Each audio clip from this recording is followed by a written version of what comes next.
हर रोज एक नई कहानी देखने के लिए चैनल को सब्सक्राइब करें और बेल आइकन दबाना ना भूलें। छाया और साक्षी मालती की दो बहू थी।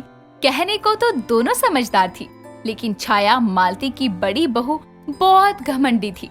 वो केवल अपने बारे में ही सोचती और उसके मुकाबले मालती की छोटी बहू साक्षी सबके बारे में सोचती। एक दिन छाया और साक्षी किचन में साथ खाना बना रहे होते हैं। तभी साक्षी छाया से कहती है, दीदी अब हम दोनों इस घर में हैं, तो अब कोई अच्छा सा लड़का देखकर अपनी बड़ी ननंद आनंदी की शादी कर देंगे, है ना दीदी? बात तो सही बोल रही है तू, लेकिन ऐसी काली कलूटी से कौन शादी करेगा? एक हो तो समझ आता है, लेकिन ये तो तीनों की तीनों पेंट का काला डब्बा है। अब ऐसा क्यों बोल रही हो दीदी? काले गोरे से क्या फर्क पड़ता है? आप तो जानती हो हमारी तीनों ननद का स्वभाव कितना अच्छा है। वह में मत जियो। ये तो जो हमें इतना अच्छा पति मिला है ना, वो बस इसीलिए मिला है क्योंकि हम सुंदर हैं। बोलने की बात है, वरना सब काला गोरा देखते ही हैं। दीदी आप मेरे सामने तो बोल देती हो, लेकिन ननदों के आगे मत बोलना, क्योंकि उनको बुरा लग जाएगा। और वैसे भी मुझे दूसरों का तो पता नहीं, लेकिन मुझे बिल्कुल भी फर्क नहीं पड़ता किसी के काले या गोरे होने से। दोनों बातें कर ही रहे थे कि तभी उनकी तीनों ननद आनंदी, चंचल और नीतू शॉपिंग करके आते हैं और आनंदी बोलती है, अरे भाभी आप तीनों यहाँ हो, मैं आपको कब से ढूंढ रही हूँ। चलो अब हम शॉपिंग से बहुत सारे कपड़े लेकर आए हैं, देखकर बताओ कैसे हैं। हाँ हाँ चलो, खड़ी क्यों हो? दोनों भाभी और तीनों ननद बाहर हॉल में आते हैं और कपड़े देखने लगते हैं। और नीतू एक रेड कलर की ड्रेस दिखाते हुए कहती है, ये देखो भाभी कैसी लग रही है, अच्छी लग रही है ना? ये पहनकर मैं अपनी दोस्त की बर्थडे पार्टी पे जाऊंगी। अच्छा, दोस्त की पार्टी के लिए लाई है? कोई नहीं, मुझे लगा मेरे लिए लाई है। कोई बात नहीं दीदी, नीतू पहन लेगी तो आप भी पहन लेना, इसमें मुंह लटकाने वाली कौन सी बात है। हाँ, और वैसे भी जो हमारा है वो सब आपका ही तो है, आप ले लेना जो आपको चाहिए हो। कोई बात नहीं, मैं तो इसीलिए बोल रही थी क्योंकि ये रेड कलर नीतू पर ऐसा लगेगा जैसे लाल कपड़ा पहनकर कोई काला सांड आ गया। क्यों भाभी, मुझ पर अच्छी नहीं लगेगी ये ड्रेस? तुम तीनों इतने चटक कपड़े मत पहना करो, तुम लोगों पर ऐसे रंग अच्छे नहीं लगते। ये रंग तो मेरे जैसे गोरे रंग वालों पर अच्छे लगते हैं। ऐसी कोई बात नहीं है दीदी, मेरी ननद तो इतनी सुंदर है कि कुछ भी पहन ले सुंदर ही लगेगी। कोई बात नहीं भाभी, हमें पता है कि हम कितने गोरे हैं और कितने काले हैं, और वैसे भी ये ड्रेस भाभी को अच्छी लग रही है नीतू, तो भाभी को ही दे देना फिर। इतना बोलकर नीतू वो ड्रेस छाया को दे देती है और सब अपने कमरों में चले जाते हैं। इसी तरह छाया बातें घुमाकर तीनों को ताना मार ही दिया करती थी, लेकिन हमेशा उनके आगे साथ देने के लिए साक्षी खड़ी हो जाती थी। एक दिन छाया और साक्षी की सास मालती और तीनों ननद साथ में शादी में जा रहे होते हैं कि तभी छाया बीच में टोकते हुए कहती है, तुम तीनों पहले ही इतनी काली हो, ऊपर से तुमने मेकअप भी ऐसा कर लिया, कोई देखेगा तो डर जाएगा। भाभी आप ऐसे क्यों बोल रही हैं? इतने भी बुरे नहीं लग रहे हम। दीदी तीनों इतनी प्यारी लग रही हैं और आप हैं कि मजाक कर रही हो। कोई इन्हें ऐसे देख लेगा ना तो वहीं बोल देगा कि मुझसे शादी कर लो। हाँ, अब ये कर भी क्या सकते हैं, कुछ भी कर लो, ये रहेंगी तो काली की काली ही। कुछ भी करने से ये गोरी थोड़ी ना हो जाएगी, हर जगह बेइज्जती करवा देती है। पहले ही बोल रही हूँ, मुझसे थोड़ा दूर रहना। छाया बहू सही बोल रही है, अब तुम तीनों की शादी की उम्र हो रही है, थोड़ा तो ढंग से रहा करो, तभी तो कोई पसंद करेगा।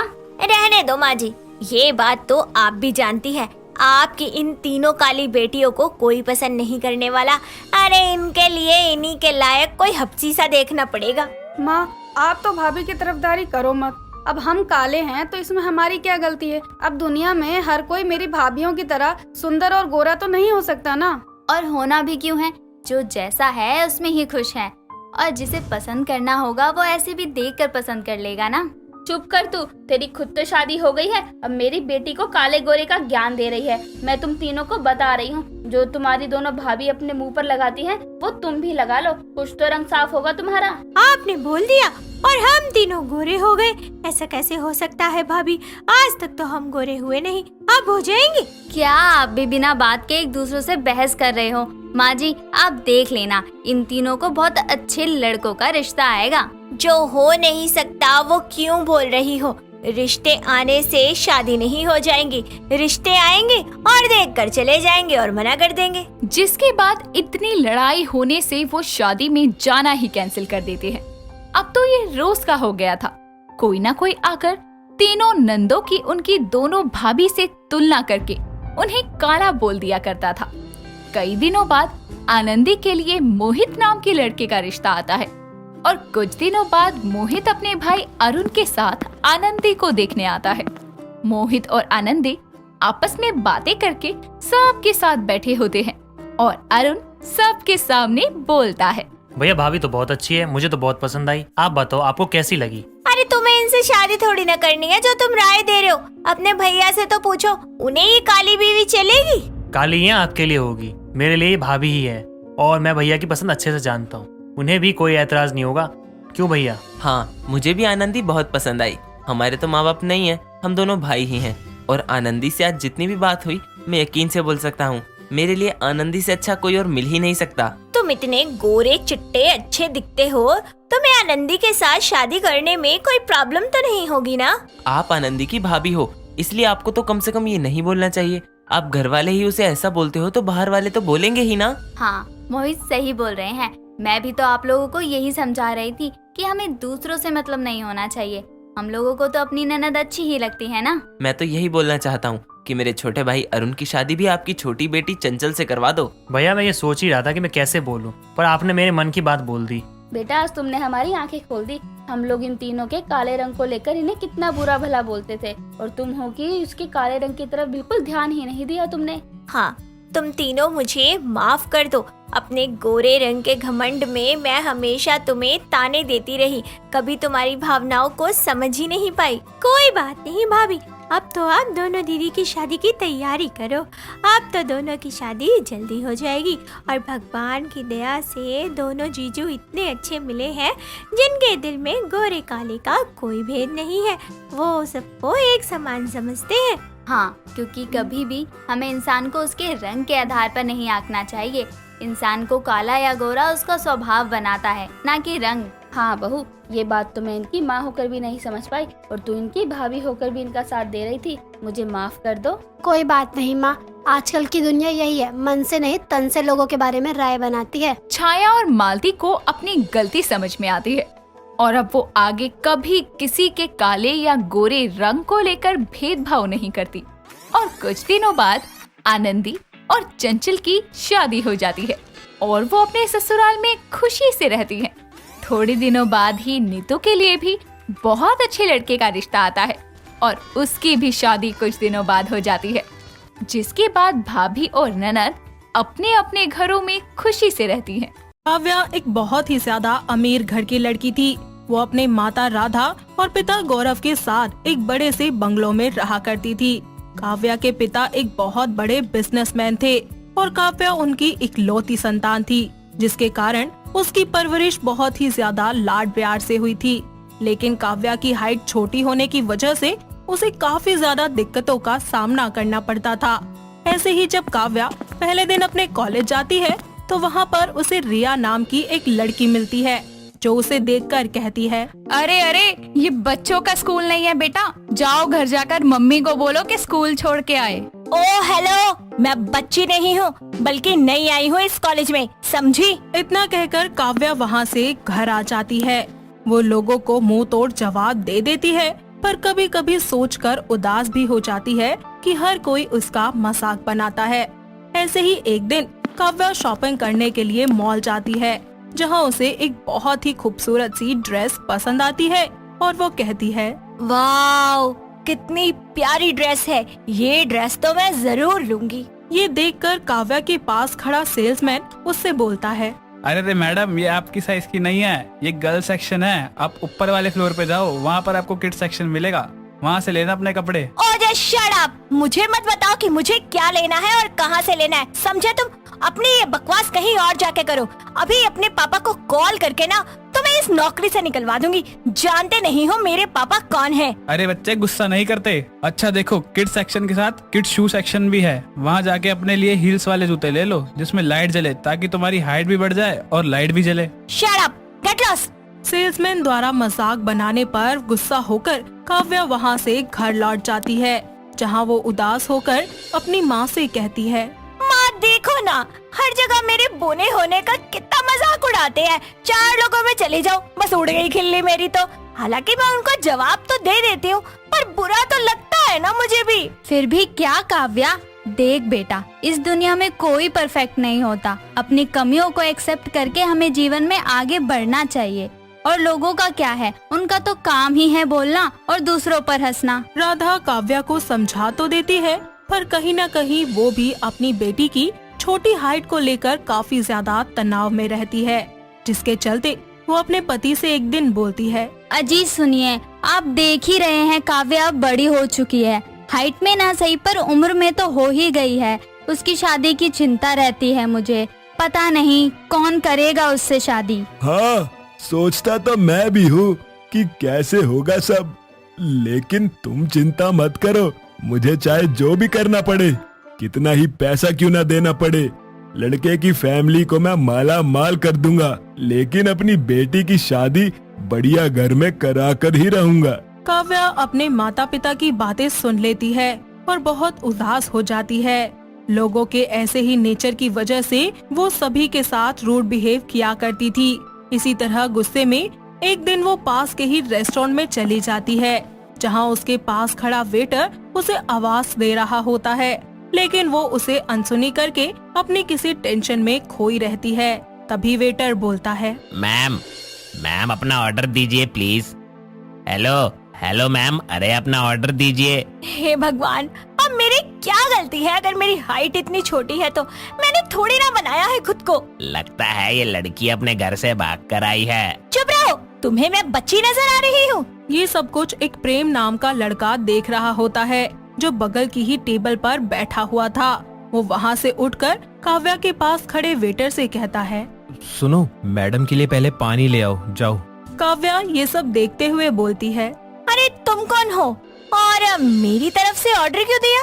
अरे मैडम, पहले ये बताइए, क्या मैं यहाँ बैठ जाऊँ? ठीक है, बैठो। Thank you ma'am.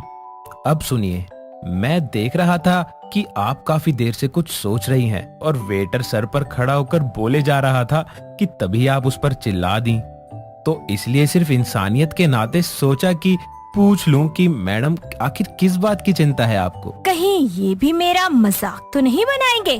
जी नहीं, आपको कुछ भी जानने की कोई जरूरत नहीं है। और ये जो पानी का बिल है ना, उसे मैं पे कर देती हूँ और अब मैं चलती हूँ। इतना कहकर काव्या वहाँ से चली जाती है। कुछ दिन इसी तरह निकल जाते हैं और एक दिन काव्या के लिए एक लड़के का रिश्ता आता है, जो कि मिडिल क्लास फैमिली से था। वो अपनी माँ सीता के साथ काव्या को देखने के लिए उनके घर आता है। लड़के और उसकी माँ का स्वागत करते हुए राधा उनसे बोलती है, आइए आइए बहन जी, कोई दिक्कत तो नहीं हुई? अरे नहीं बहन जी, कैसी दिक्कत? भला इतना बड़ा बंगला ढूंढने में कैसी दिक्कत? जी बहुत अच्छी बात है, और ये घर, पैसा, बंगला जी सब हमारी बेटी का ही है। आखिर एक लौती बेटी है हमारी। तभी वहाँ पर काव्या आती है और जैसे ही वो लड़के को देखती है तो बोलती है, तुम तो वही हो ना, रेस्टोरेंट वाले? काव्या को देखने आया लड़का प्रेम वही लड़का होता है जो पहले उसे रेस्टोरेंट में मिला था। इसके बाद काव्या उस दिन की सारी बातें सबको बताती है। ये सब सुनकर प्रेम की माँ सीता उनसे कहती है, अरे वाह, ये तो और ही अच्छी बात है कि लड़का लड़की एक दूसरे को पहले से ही जानते हैं। अब तो रिश्ता पक्का ही समझो। नहीं माँ, ऐसे कैसे पक्का? और क्या पहले से जानते हैं? अरे मेरी तो इनसे कोई बात ही नहीं हुई, और इसकी हाइट देखी है, मैं इतना लंबा और ये नाटी।